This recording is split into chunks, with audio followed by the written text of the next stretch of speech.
do have a racing front end I plan on putting on this with independent suspension. We'll get to that later.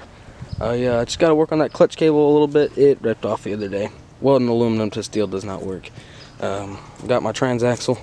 I'm going to take that out. I don't need that no more. But I'm probably going to weld a bar down there just to help keep that frame reinforced a little bit. And my throttle might keep it like that. I mean, it works fine. But I do at some point want to put a foot pedal and throttle pedal, just so I don't have to take my hands off the steering wheel, because, you know, this thing's already scary enough to drive. And I want to put that bigger Predator 212 on the bottom of it. That'll make this thing go real fast. I don't know, might tear that rear tire off. We'll just have to see later. But this John Deere has definitely became a weird piece of machinery, I can tell you that much. For the people who hadn't seen my shorts, here's my off welding job. Isn't it wonderful looking? I'll reinforce this later. It stands for right now. Hello, kitty cat. So, you know, we'll make it work. You know, it's not supposed to be perfect. It's supposed to be like Gambler 500.